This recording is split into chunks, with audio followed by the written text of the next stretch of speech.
नमस्कार. आऊचा खाऊ या यूट्यूब चॅनलवर मी मेधा तुमच्या सगळ्यांचं मनापासून स्वागत करते. रोज रोज नाश्त्याला काय करायचं हा महिलांसमोरचा खूप मोठा प्रश्न असतो.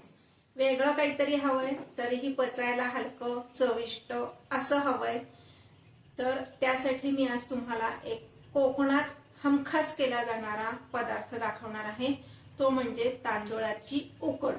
कमीत कमी इंग्रेडियंट्स मध्ये होणारा चटपटीत चमचमीत लहानांपासून मोठ्यांपर्यंत सगळ्यांना खाता येईल आणि आवडेल असा पदार्थ तो म्हणजे तांदूळाची उकड.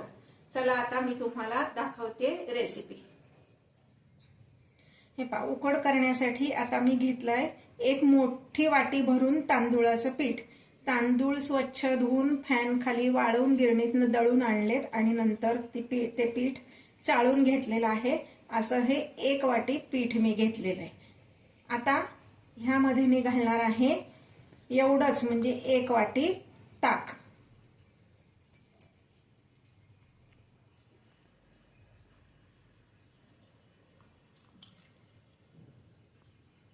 हे एक वाटी ताक मी ह्यात घालते.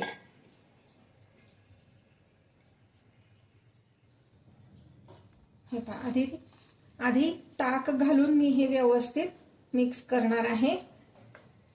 ताक नसेल तर काय वापरायचं तेही सांगते तुम्हाला. दही घातलं तरी चालेल, पण ताकाने ते व्यवस्थित मिक्स होतं. आता ह्यामध्ये मी आत्ता 2 वाट्या पुन्हा पाणी घालणार आहे. पाण्याचं प्रमाण मोजूनच घ्या.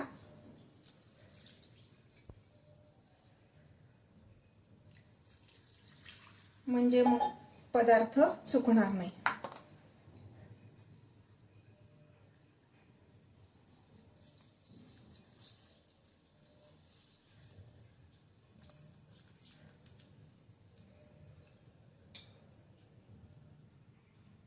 मी आता हे हातानेच मिक्स करते.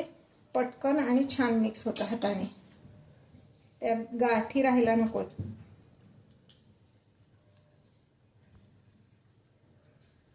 तुमच्याकडे जर ताक उपलब्ध नसेल तर तुम्ही त्यामध्ये लिंबू पिळलं तरी चालेल.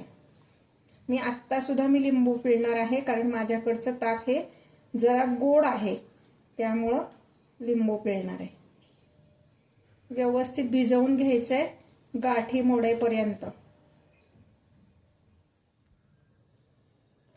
हे पहा, हे आता हे इतपत आहे, म्हणजे ज्याला आपण रिबिन कन्सिस्टन्सी म्हणतो. पण हे अजून थोडं ह्यात पाणी आपल्याला लागणार आहे. म्हणजे ताक घातल्यावर सुद्धा मी 2 वाट्या पाणी घातलं होतं. अजून फक्त अर्धी वाटी पाणी घालणार आहे. जास्ती घालायचं नाही. म्हणजे तुम्हाला आवडत असेल तर जास्ती घातलं तरी चालेल. ती जरा पातळ होईल उकड. हे अजून पाणी घातलंय. आता मगाशी मी तुम्हाला म्हटल्याप्रमाणे माझ्याकडचं ताक गोड होतं, म्हणून मी त्यामध्ये अर्ध लिंबू पिळणार आहे.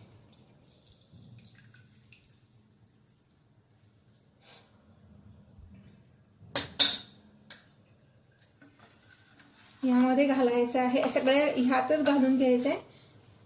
ह्यामध्ये मी घालणार आहे मीठ, साधारण 1.5 चमचा. चवीनुसार तुम्हाला कसं कमी जास्त हवं तसं मीठ. साखर घालायचे 3 टीस्पून आणि 1 चमचाभर आल्याचा रस घालायचा आहे. खूप छान टेस्ट लागते. फक्त आलं किसलेलं जसंच्या तसं घालू नका, मग ते दाताखाली येतं, चांगलं लागत नाही. आता मी गॅसवर कढई ठेवली आहे. गॅस तापत ठेवतेय. आता गॅसवर मी एक कढई ठेवलेली आहे. गॅस चालू करते. मागे मी सांगितल्याप्रमाणे स्टीलची कढई जेव्हा घेतो तेव्हा आधीच आपण त्यात तेल घालायचे. तेल तसं भरपूर घालायचे, म्हणजे एक साधारण पाव वाटी तरी तेल आपल्याला लागणार आहे. शक्यतो स्टीलच्या कढईत करा, हिंदालियमच्या कढईत नको, कारण आपण ह्यात लिंबू आणि ताक दोन्ही वापरलेलं आहे म्हणून. आणि समजा केलंच हिंदालियमच्या कढईत तर त्यातनं लगेच तो पदार्थ बाजूला काढून घ्यायचा आहे. आता ह्यामध्ये फोडणीचं कुठलंच साहित्य म्हणजे मोहरी वगैरे आपण घालणार नाहीये, कारण ती दाताखाली लागते. हे पहा, आता आपलं तेल तापलेलं आहे. एक 7-8 लसूण पाकळ्या मी बारीक तुकडे करून घेतलेले आहेत. 4-5 मिरच्या मध्ये त्याला तुकडे करून घेतले. आणि ही आहे तळणीची मिरची, हे घालणार आहे. ह्या तळणीच्या मिरचीची टेस्ट खूप छान लागते. तेल चांगलं कडकडीत तापलं की हे सगळं एकदम त्यात घालायचंय.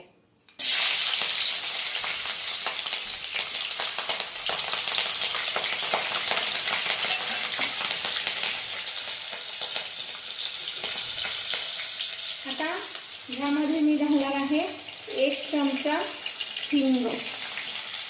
फार वेळ असं ठेवायचं नाहीये, अंगावर उडू शकते मिरची. आता हे जे कालवलेलं पीठ आहे ते आपण यात घालणार आहोत. आपण पिठामध्येच मीठ आणि साखर सगळं घातलेलं आहे.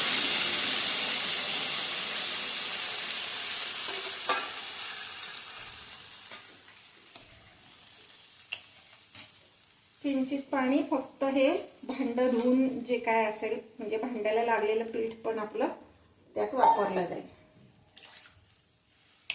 गॅस मीडियम करायचा आहे.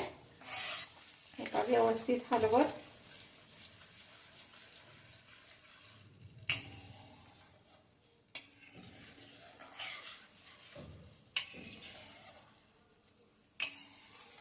एकदा छान असं हलवून घ्यायचं आणि गॅस मीडियम फ्लेमवर ठेवायचा. आणि आता ह्याच्यावर मी झाकण ठेवणार आहे. 5 मिनिटं तरी हे शिजण्यासाठी लागतात.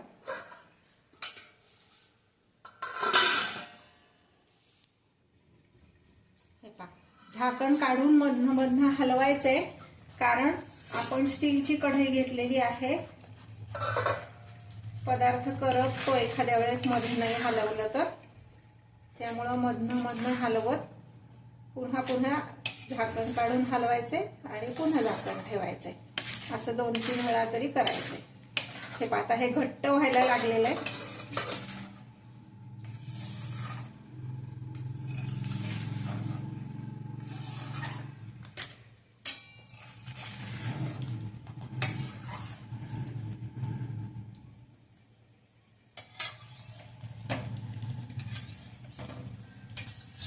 पुन्हा एकदा झाकण ठेवते. मी जे काही पदार्थ माझ्या चॅनलवर तुम्हाला दाखवते ते जर तुम्हाला आवडत असतील तर लाईक आणि कमेंट करायला विसरू नका. हे पहा, आता अशी छान वाफ आलेली आहे.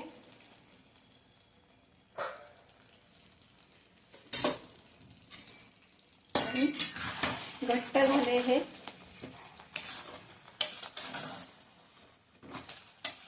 मी आता ह्यात ज्या मिरच्या घातल्या की नाही तर त्या मी नुसते 2 तुकडे नाही केले, तर त्याला मध्ये चीर घेतली. कारण आपण जेव्हा फोडणीत मिरची म्हणजे तेलात मिरची टाकतो तर ती तशीच टाकली तर त्यातल्या बिया बाहेर पडतात आणि आपल्या अंगावर उडू शकतं. म्हणून मध्ये एक चीर द्यायची, म्हणजे मग त्या बिया आपल्या अंगावर उडत नाही. मी ज्या काही तुम्हाला रेसिपीज दाखवते त्या जर तुम्हाला आवडत असतील तर लाईक आणि कमेंट करायला विसरू नका.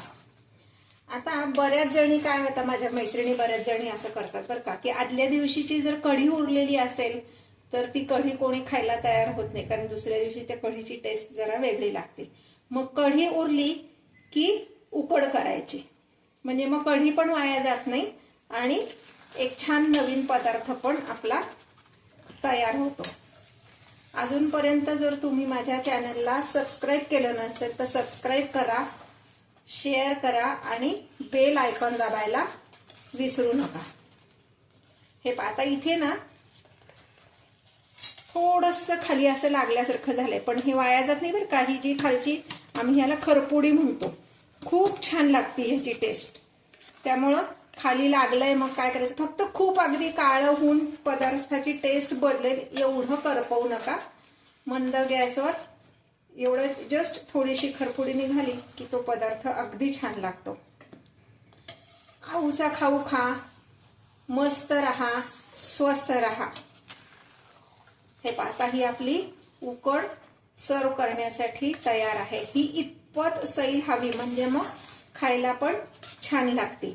अगदी एखाद्या आजारी माणसाच्या तोंडाला जर चव नसेल तर नक्की करून बघा. अगदी लगेच तोंडाला चव येते आणि किती थोडे इन्ग्रेडियंट्स आहेत. फार काही बाहेरचं विकत आपल्याला आणायचं नाहीये. हे आता ही उकड तयार आहे आपली. गॅस मी बंद करते. उकड ही आपली खायला तयार झाली. नीट जर बघितलं तुम्ही तर रंग बदललेला दिसतो. हे पहा.